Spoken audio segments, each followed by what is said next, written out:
जय श्री कृष्णा दोस्तों, राधे राधे। आप सभी को जया एकादशी की बहुत बहुत शुभकामनाएं। आज हम सभी जया एकादशी की व्रत कथा सुनेंगे। माघ मास के शुक्ल पक्ष की एकादशी को जया एकादशी कहा जाता है। युधिष्ठिर महाराज ने पूछा, हे जनार्दन, माघ मास के शुक्ल पक्ष की एकादशी का क्या संबोधन है? यह व्रत कैसे करें? किस देवता की पूजा करनी चाहिए? भगवान श्री कृष्ण ने उत्तर दिया, राजेंद्र सुनो, माघ मास के शुक्ल पक्ष की एकादशी को जया एकादशी कहते हैं। सब पापों का हरण करके मोक्ष देने वाली यह उत्तम तिथि है। जो कोई भी इस व्रत का पालन करेगा उसे पिशाच योनि प्राप्त नहीं होगी। इसलिए प्रयत्न पूर्वक इस जया एकादशी का पालन करना चाहिए। प्राचीन काल में स्वर्ग में देवराज इंद्र का राज था।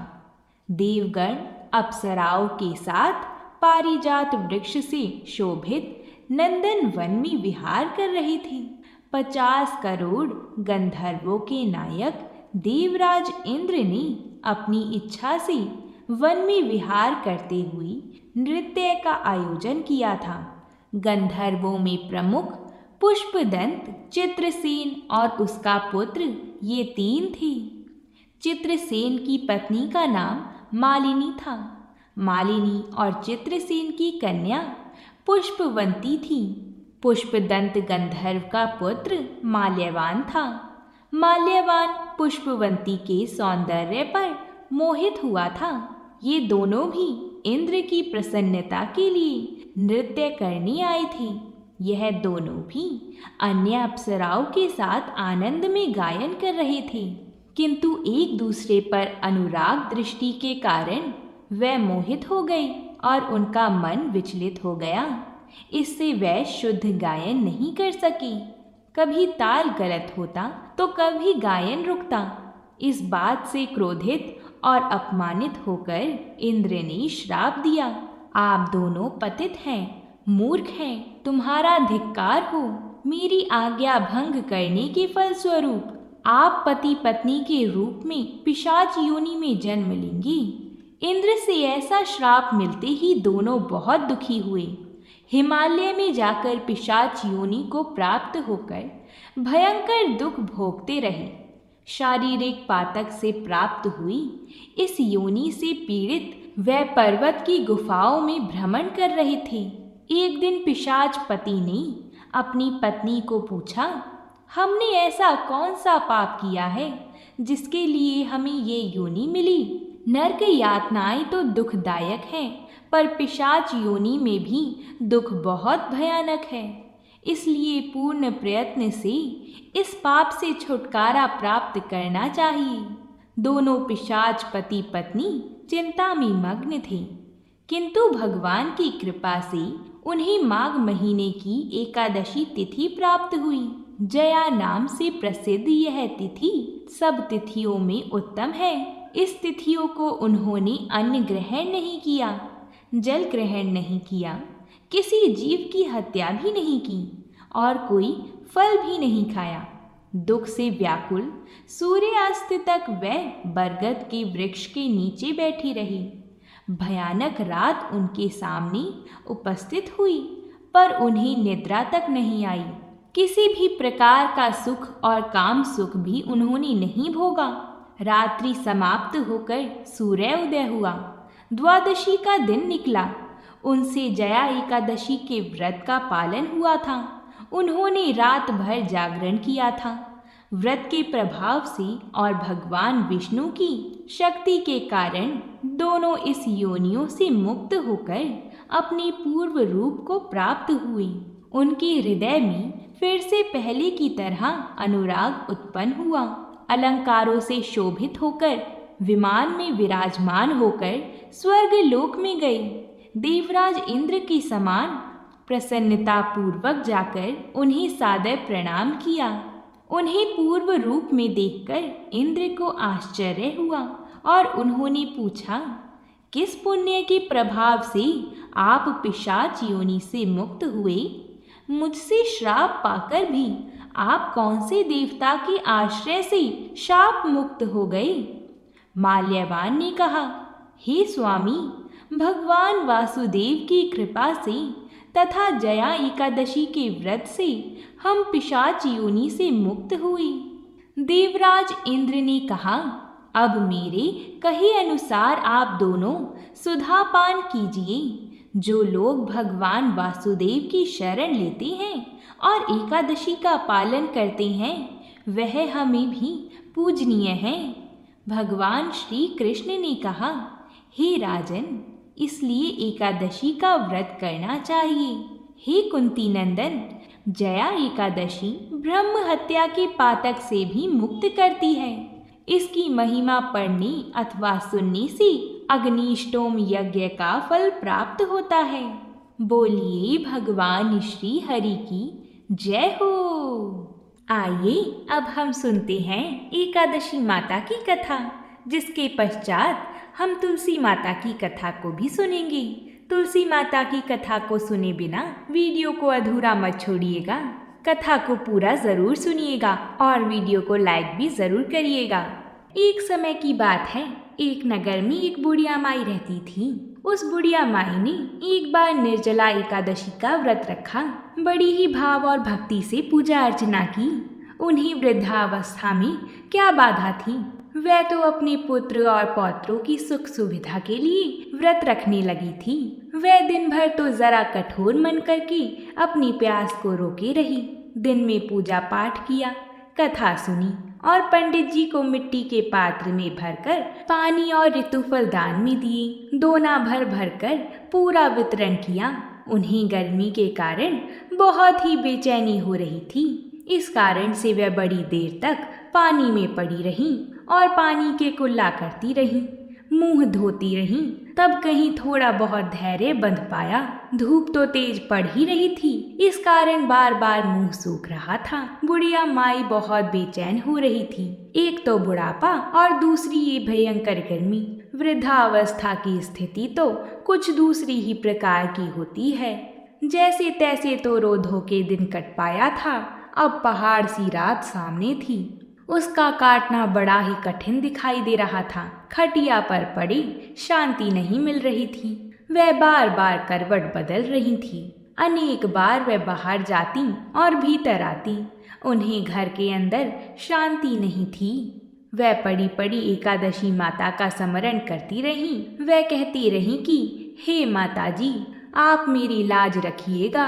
आप ही मुझे शक्ति दे दीजिएगा, जिससे मैं भली भांति आपका व्रत कर सकूं और ये पहाड़ सी रात शांति पूर्वक व्यतीत कर सकूं। प्यास के कारण बुढ़िया माई की बेचैनी तो बढ़ रही थी। उन्होंने धैर्य रखने का बहुत प्रयास किया, किंतु सहनशीलता की सीमा टूट गई और वह घबराकर एकदम चिल्ला पड़ी। बोली कि बचाओ बचाओ बचाओ। अम्मा का चिल्लाना सुनकर परिवार भर के नर नारी, बच्चे और पड़ोसी एकत्रित हो गए और बुढ़िया माई की खटिया के समीप पहुंच गए। सब ने पूछा कि अम्मा जी, आपको क्या हो गया है? आप क्यों चिल्ला पड़ी? आप इस वृद्धावस्था में ये कठिन व्रत क्यों कर रही हैं? अम्मा जी ने कहा, शक्ति से ही भक्ति होती है। थोड़ी ही देर में वह फिर बोली कि अरे, हमारे तो प्राण ही निकले जा रहे हैं। मेरी छाती पर ठंडे पानी का घड़ा रख दीजिए। नातियों ने दादी की छाती पर ठंडे पानी का पात्र रख दिया। तब कहीं उन्हें थोड़ा बहुत आराम मिला और थोड़ी देर के लिए उन्होंने अपनी आंखें बंद कर लीं। एकादशी माता ने सोचा कि ये बुढ़िया अम्मा है तो बहुत कठोर, जरा जाकर उसकी परीक्षा लेनी चाहिए। वह आधी रात को मुर्गा बनकर टेर लगाने लगी। मुर्गे की आवाज़ सुनकर दादी जल्दी से उठी और बाहर जाकर आसमान की ओर देखा, किंतु आसमान में कहीं उन्हें प्रातःकालीन तारा दिखाई नहीं दिया। वह सोचने लगी कि ये मुर्गा क्यों और कैसे बोल गया है। उनकी प्यास तो बढ़ ही रही थी। थोड़ा बहुत उनका मन भी विचलित होने लगा था, किंतु अंत में उन्होंने दृढ़ निश्चय किया कि मैं अब व्रत पूर्ण करके ही छोड़ूंगी, चाहे भले ही मेरे प्राण निकल जाएं। ये सोचकर फिर वह खटिया पर शिथिल होकर लेट गई। थोड़ी ही देर में एकादशी माता ने उनकी फिर से परीक्षा लेनी चाही। एक छोटी सी बालिका एक गिलास में शरबत लेकर उनके सिरहाने खड़ी हो गई और जोर से बोली कि दादी, सवेरा हो गया है, आप हाथ मुंह धोकर शरबत पी लीजिए। पहले तो शरबत का गिलास देखकर उनका मन ललचाने लगा था, किंतु अचानक व्रत का स्मरण हो आया और उन्होंने सोचा कि मैं किसी भी प्रकार से अभी शरबत नहीं पी सकती हूँ, और वह शांति पूर्वक अपनी खटिया पर लेट गईं।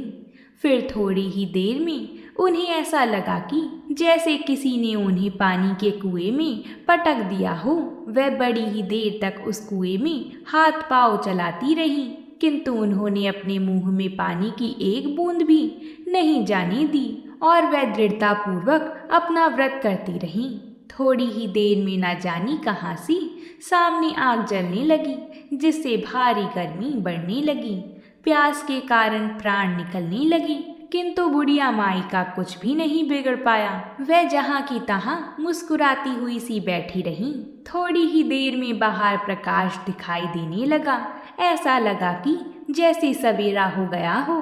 बुढ़िया अम्मा ने जब बाहर निकलकर देखा तो समझ गई कि अभी सवेरा होने में 3-4 घंटे की देरी है। यह जानकर वह शांति पूर्वक इधर उधर घूमने फिरने लगी। एकादशी माता को ये बात अच्छी तरह से समझ आ गई थी कि ये बुढ़िया माई किसी भी प्रकार से अपने व्रत से नहीं टल सकती है। वह उनके सत्य व्रत को अच्छी तरह से समझ गई। सवेरा होते ही बुढ़िया माई ने स्नान किया, भगवान का पूजन पाठ किया, एकादशी माता की कथा सुनी, ब्राह्मणों को दक्षिणा देकर भोजन कराया। तब कहीं उन्होंने जल ग्रहण किया। कन्याओं को भोजन कराने के बाद अम्मा ने भोजन किया। उस श्रेष्ठ व्रत के प्रताप से बुढ़िया माई की आयु में वृद्धि हो गई। उनका घर परिवार हरा भरा हो गया। घर में अब उनके कोई अभाव नहीं रहा। वह हर तरह के सुख साधनों से संपन्न हो गई। नाती नातिनों से उनका घर भर गया और वह उसी दिन से 12 महीने की एकादशी का व्रत करने लगी। एकादशी माता के व्रत के प्रताप से इस संसार में हर प्रकार के सुख भोग कर अंत में वैकुंठ धाम को चली गईं। माता एकादशी का व्रत हर मनोकामना पूर्ण करने वाला है। बोलिए एकादशी माता की जय। आइए अब हम सुनते हैं माता तुलसी की एक बेहद ही रोचक कथा। एक समय की बात है, कार्तिक महीने में सब औरतें तुलसी माता को सींचने जाया करती थीं। सब तो सींच कर आती, परंतु एक बुढ़िया आती और कहती कि हे तुलसी माता, सबकी दाता, मैं तेरा बिड़ला सींचती हूँ, मुझे बहू दे, पीले रंग की धोती दे, मीठा मीठा घास दे, वैकुंठ में वास दे, चटक की चाल दे, पटक की मौत दे, चंदन का काट दे, रानी सा राज दे, दाल भात का भोजन दे, 11 की मौत दे और कृष्णा का कंधा दे। तब तुलसी माता यह सुनकर सूखने लगी तो भगवान ने पूछा कि हे तुलसी, तुम क्यों सूख रही हो? तुलसी माता ने कहा, मेरे मन की मत पूछो। तो भगवान ने कहा कि अगर मैं ये बात नहीं पूछूंगा तो कौन पूछेगा? तो तुलसी माता ने कहा कि एक बुढ़िया रोज आती है और कहती है, पीताम्बर की धोती दे, मीठा मीठा घास दे, वैकुंठ में वास दे, चटक की चाल दे, पटक की मौत दे, रानी सा राज दे, दाल भात का भोजन दे, 11 की मौत दे और कृष्ण जी का कंधा दे। परंतु हे भगवान, मैं सब बात तो पूरी कर दूंगी, लेकिन कृष्णा का कंधा कहाँ से दूंगी? तो भगवान कृष्ण बोले कि जब यह मरेगी तो मैं इसे अपने आप ही कंधा देने आऊंगा। तुम बुढ़िया माई से कह दो। कुछ समय बाद जब बुढ़िया माई का देहांत हो गया तो सारे गांव वाले इकट्ठा हो गए और बुढ़िया माई को ले जाने लगे। तो वह इतनी भारी हो गई कि किसी से भी नहीं उठी। तब सबने कहा, यह तो इतनी पूजा पाठ करती थी, पाप नष्ट होने की माला फेरती थी, फिर भी भारी हो गई। बूढ़े ब्राह्मण के भेष में भगवान आए और सबसे पूछा कि यह कैसी भीड़ है? तब आदमी बोले कि यह बुढ़िया मर गई है, पापिणी थी, इसलिए किसी से भी नहीं उठती है। तो भगवान ने बुढ़िया माई के कान के पास जाकर कहा कि बुढ़िया माई, मन की निकाल ले, पीताम्बर की धोती ले, मीठा मीठा गास ले, वैकुंठ का वास ले, चटक की चाल ले, चंदन का काट ले, झालर की झनकार ले, दाल भात को जीम ले और कृष्णा का कंधा ले।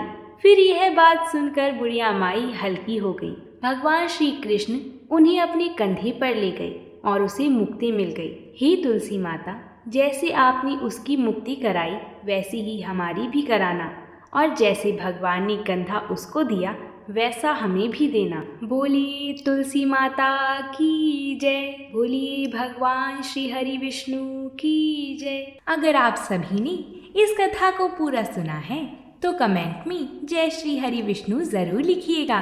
साथ ही वीडियो को लाइक और चैनल को सब्सक्राइब जरूर करिएगा। हम आप सभी के लिए व्रतों से जुड़ी कथाएं लाते रहेंगे। हमारा साथ और आपका प्यार हमेशा ऐसा ही बना रहे। भगवान श्री हरि विष्णु और माता लक्ष्मी की कृपा से सभी का घर धन धान्य से भरा रहे। तो प्रेम से बोलिए जय लक्ष्मी नारायण।